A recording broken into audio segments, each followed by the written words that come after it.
Bismillahirrahmanirrahim. Assalamualaikum warahmatullahi wabarakatuh. Bertemu lagi dengan Kang Afif di sini. Pada video kali ini saya akan sharing salah satu materi yang seru sekali, yaitu adalah hubungan antara urutan kelahiran dengan karakter.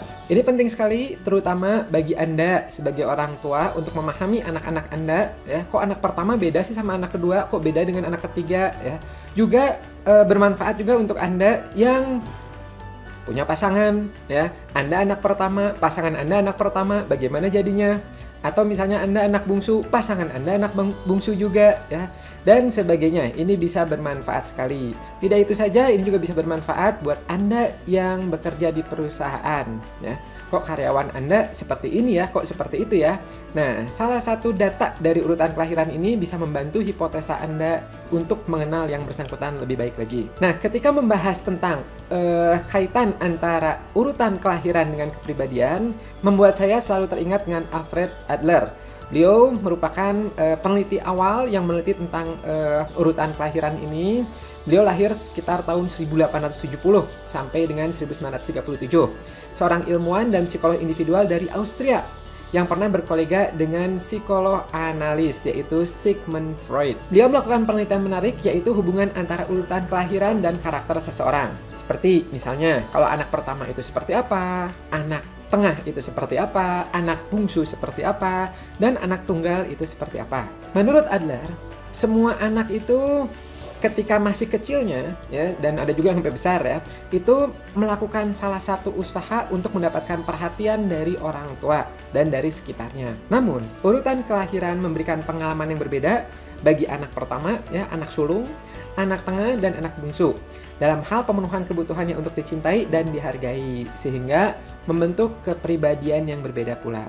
Tapi ada yang perlu dicatat, ya, bahwa urutan kelahiran ini tidak atau bukan satu-satunya penentu kepribadian. Ada faktor-faktor lain yang cukup mewarnai karakter dan kepribadian seorang anak.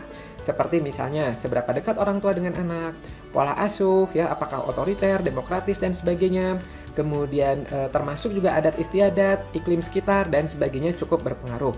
Hanya saja minimal dengan kita memahami ilmu ini bisa membantu menambah wawasan Anda semua untuk mengetahui bahwa ternyata urutan karakter, bahwa urutan kelahiran juga ternyata menjadi salah satu dampak yang berpengaruh terhadap kepribadian seseorang.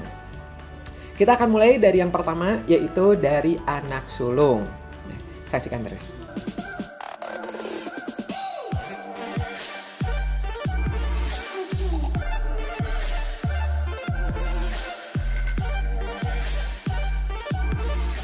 Kita mulai dari yang pertama, yaitu anak sulung atau anak pertama. Ada di sini yang anak pertama? Anak pertama ini suka disebut adalah cenderung konservatif. Mereka berorientasi pada kekuasaan dan biasanya terbentuk kemampuan leadership-nya atau kemampuan memimpin.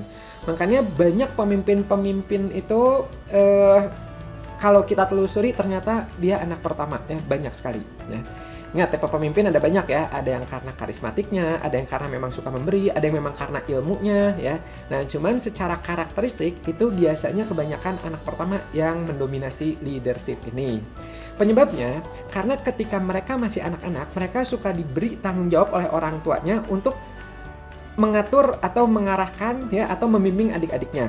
Jadi dia terbiasa untuk diikuti, ya, di-follow dengan adik-adiknya, dan juga dia terbiasa mendapat instruksi dari orang tuanya, oke, harus seperti ini, dan dia mengarahkan ke adik-adiknya tersebut. Dengan pola asuh yang tepat, ya, anak sulung atau anak pertama ini itu bisa tumbuh menjadi orang yang peduli, yang lebih bersedia menjadi orang tua, ya, membimbing, mengguide, dan cenderung mengambil inisiatif. Tapi sekali lagi, pola asuh orang tua itu berpengaruh di sini, ya. Nah, memang ada enaknya menjadi anak sulung, yaitu mereka biasanya mendapatkan kasih sayang penuh, ya, terutama ketika anak itu baru awal kelahiran, nggak ada adiknya, belum ada adiknya, dan nggak ada kakaknya. Orang tua fokus pada yang bersangkutan. Apalagi anak sulung ini biasanya salah satu anak yang paling dinanti-nanti, ya, udah bertahun-tahun, ya, pengen nikah, setelah nikah pengen punya anak, dan akhirnya punya anak pertama tuh rasanya luar biasa sekali, ya. Itu di jamunya tuh luar biasa sekali. Nah, Tapi semakin ia besar, ya biasanya tuntutan orang tua ke anak pertama ini pun relatif lebih besar dibandingkan ke adik-adiknya. Ia dituntut untuk selalu berhasil dan meraih prestasi, karena ia juga menjadi contoh, dituntut menjadi contoh untuk adik-adiknya. Nah, kadang-kadang hal ini membuat si anak itu menjadi cemas, ya apalagi kalau orang tuanya terlalu kaku dan terlalu saklek, kasihan anaknya tersebut. Apalagi saat adiknya lahir, ya. Tadi orang tua mengharapkan anaknya ini untuk mengharapkan si kakak ini menjadi contoh. Kadang-kadang, ya meskipun umurnya itu masih 3 tahun 4 tahun, tapi orang tua suka menganggapnya itu udah besar. Ya kamu kan udah besar gitu, padahal dia masih 3 tahun, masih 4 tahun, masih kecil. Nah, untuk itu ya bagi Anda orang tua yang mau nanti punya adik, ya punya adik buat si kakak ini, itu usahakan peluk kakaknya dan kasih persiapan si sulung untuk menerima kehadiran adiknya ini.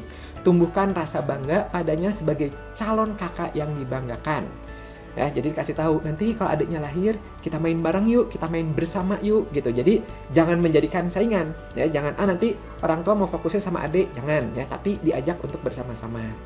Nah, kemudian setelah adiknya lahir, sempatkan waktu khusus bagi orang tua untuk melakukan kegiatan hanya berdua dengan si sulung, ya, agar ia merasa tetap dicintai, ya, merasa tetap punya waktu bersama dengan orang tuanya.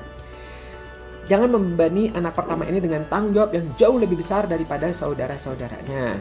Terkadang setelah bayi baru lahir, orang tua tiba-tiba memandang anak sulung menjadi orang besar, meskipun tadi ya usianya baru 4 atau 5 tahun. Nah, ini hati-hati. Sebagian orang tua menjadi terlalu protektif dan menuntut. Hal ini menyebabkan anak sulung menjadi terluka atau cemas ya secara psikologis dan juga merasa tidak nyaman. Orang tua cenderung memandang anak sulung sebagai teladan bagi adik-adiknya dan itu menjadi tekanan besar bagi si kakak ini. Nah, tips nih. Kita sebagai orang tua selain memberikan tanggung jawab ekstra kepada yang tertua, ya misal ajarin adik-adiknya, bimbing adik-adiknya, juga kita bisa memberi hak istimewa khusus untuk anak sulung ini. Misal,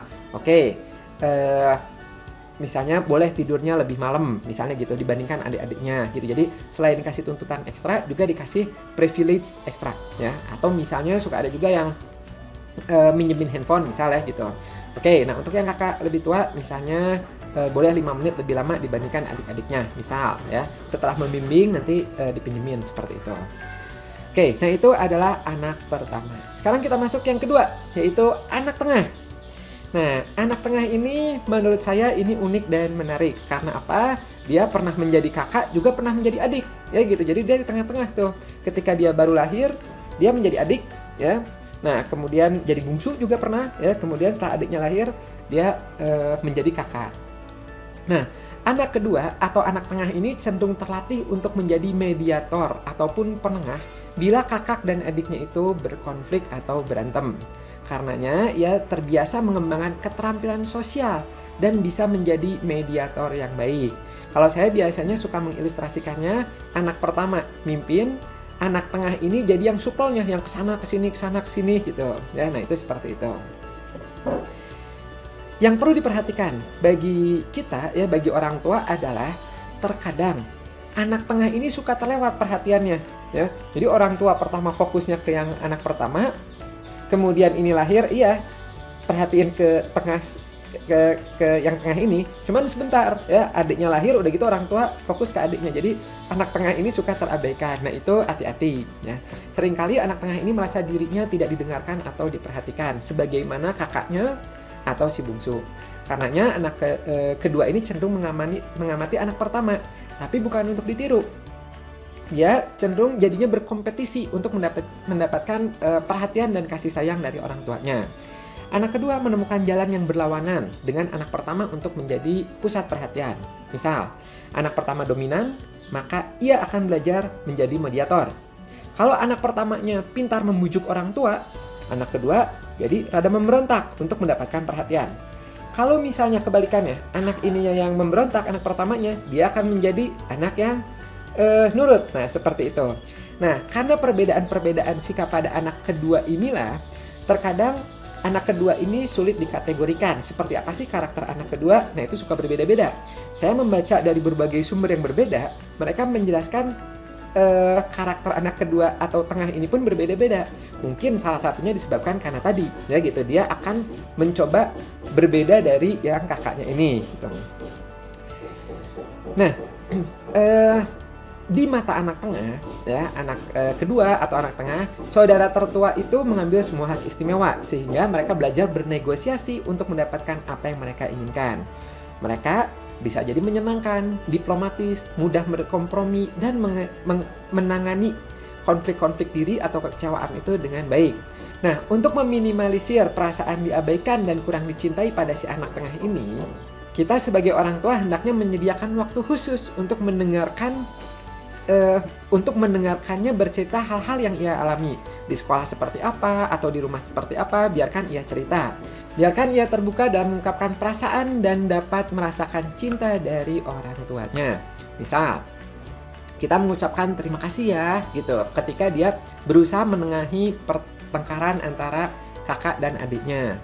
Kemudian beri kesempatan pada anak tengah ini untuk mengambil keputusan, ya, agar ia tidak merasa selalu kalah di bawah bayangan kakak atau adiknya. Misal, sesekali kita sebagai orang tua minta si anak tengah ini untuk menentukan makanan apa nih yang sebaiknya kita santap malam hari ini. Gitu.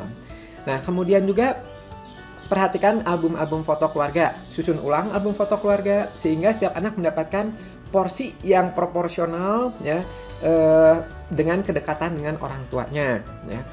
Tunjukkan bahwa orang tua itu mencintai dia juga, ya, sama seperti orang tua, sama seperti kita sebagai orang tua mencintai adik atau kakaknya, ya, album foto, ya, foto-foto di handphone dan sebagainya. Oke, nah sekarang kita lanjutkan berikutnya, yang ketiga adalah anak bungsu. Ada di sini yang anak bungsu? Nah, sebagai anak terakhir, wajar jika mereka cenderung mendapat lebih banyak perhatian dan kasih sayang dari orang tua dan saudara-saudaranya, kakek, nenek, dan sekitarnya. Dan juga terkadang suka lebih dimanjakan. Itulah sebabnya mereka mungkin merasa kurang berpengalaman dan kurang mandiri. Dan terkadang orang tua itu mengharapkan si bungsu ini nggak besar-besar gitu, karena suka kangen nantinya. Udah, kamu jadi bayi aja terus gitu. Nah, orang tua cenderung lebih santai, ya, dalam menuntut anak ini kepada si bungsu ini biasanya lebih santai. Karena orang tua udah punya pengalaman. Kalau anak pertama itu masih panik, apa yang perlu disiapkan, apa yang kurang, wah ke dokter, ada sakit sedikit ke dokter, ada ini apa dan sebagainya, masih panik. Nah, udah semakin banyak anaknya, apalagi ini bungsu, biasanya lebih tenang, lebih santai. Oh tenang, oh ini mah gampang, seperti itu, lebih rileks. Orang tua tidak terlalu menuntut terhadap anak bungsu.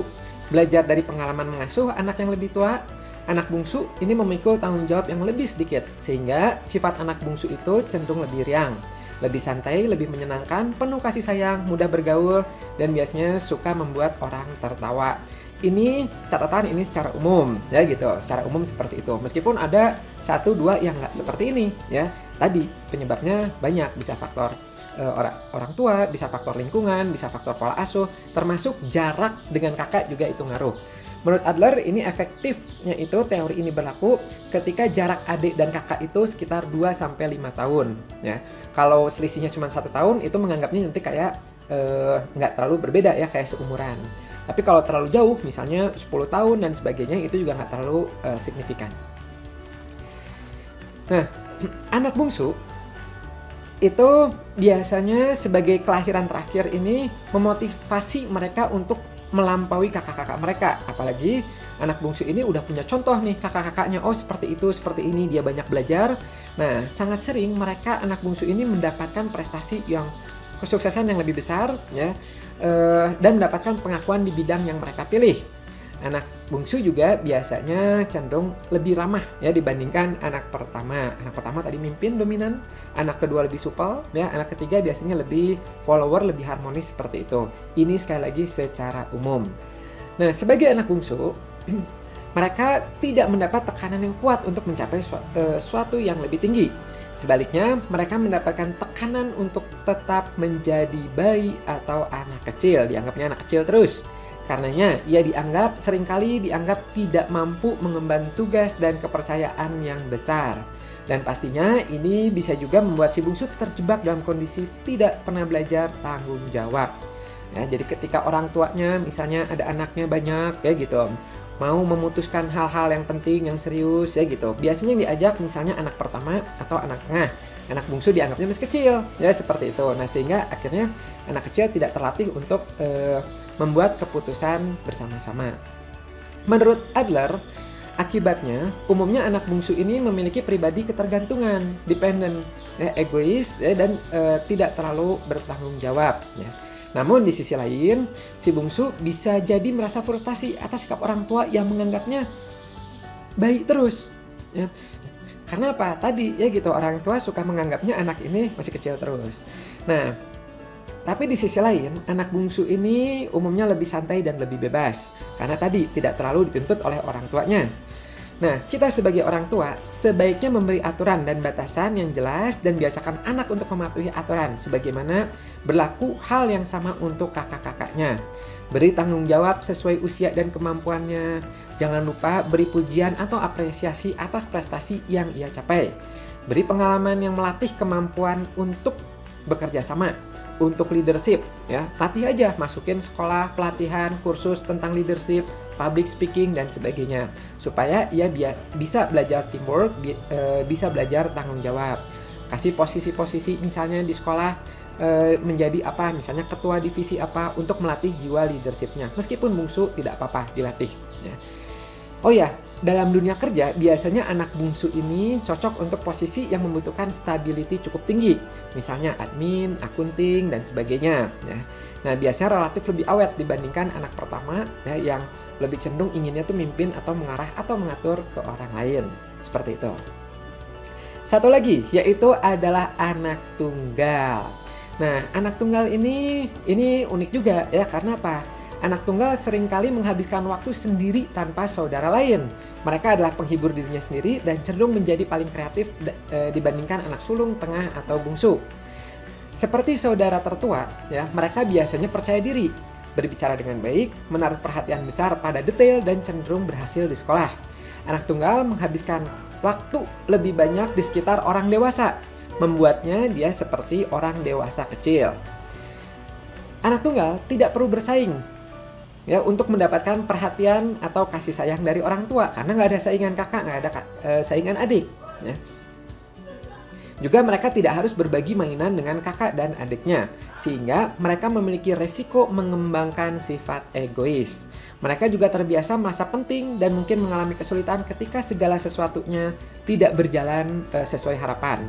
Karena apa? Panutan mereka adalah orang dewasa yang udah kompeten, yang bisa menyelesaikan tugas gitu. Nah, jadi ketika dia ada kesulitan, oh gimana nih? Nah, mereka akhirnya panik sendiri. Anak tunggal lebih rentan menjadi perfeksionis dibandingkan dengan anak sulung. Ya. Anak sulung juga ada ya dorongan untuk perfeksionisnya, nggak mau salah ya gitu. Cuman anak tunggal itu lebih signifikansinya lebih tinggi. Nah, bagi Anda orang tua yang memiliki anak tunggal, ini memang memiliki strategi atau teknik sendiri untuk mengasuhnya. Karena anak tunggal tidak terbiasa dengan kehadiran saudara kandung di rumah, maka kita sebagai orang tua dapat mengajak anak tersebut untuk bermain di sekolah, ya gitu, di taman, di depan rumah dan sebagainya. Karena mereka cenderung ingin sempurna, jadilah contoh bagi anak untuk belajar menerima kesalahan. Ya, jadi kesalahan, kekalahan, berbagi bersama, ayo bagi, ayo sharing dan sebagainya, seperti itu. Ya. Nah, itu untuk melatih mereka sehingga nanti teamworknya terjalin dengan bagus. Tuh. Nah, dengan kita memahami ini, ya, itu sekali lagi ini bermanfaat ya, baik untuk diri sendiri, untuk pasangan, untuk orang tua ya, memahami anaknya, untuk rekan kerja dan sebagainya.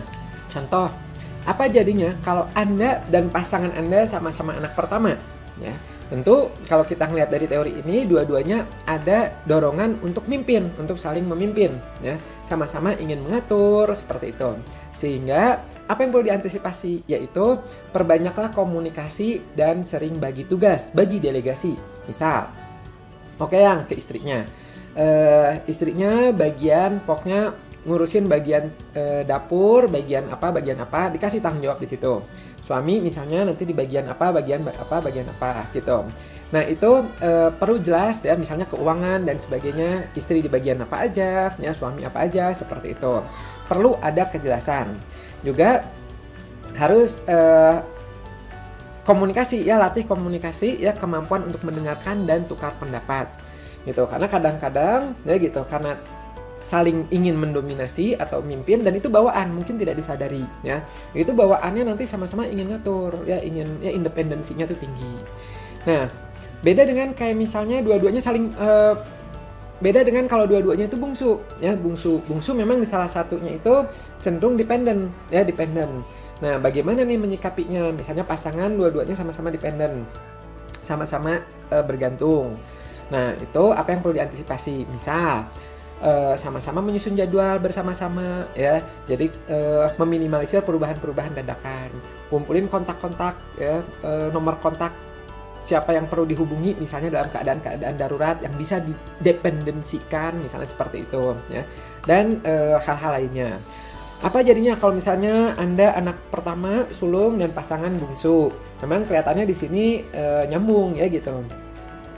Biar anak pertama yang mimpinnya, bungsu misalnya yang jadi harmonisnya, misalnya seperti itu ya. Nah, bagaimana kalau kebalikannya dan sebagainya. Nah, dengan pemahaman ilmu ini insya Allah dapat membantu Anda menjalin harmonisasi di keluarga ya, dengan pasangan, orang tua, anak, juga di dunia kerja. Bagaimana? Dapat manfaat dari video ini? Insya Allah dapat ya. Nah, kalau Anda suka video bermanfaat seperti ini, silahkan subscribe, like, dan boleh di-share. Oh ya, saya penasaran nih, kalau Anda sendiri anak keberapa? Kemudian karakter Anda seperti apa? Sesuai nggak dengan penjelasan Adler di video ini atau berbeda? Tulis di komentar ya, saya ingin tahu nih. Terima kasih dan sampai jumpa di video berikutnya. Bye-bye.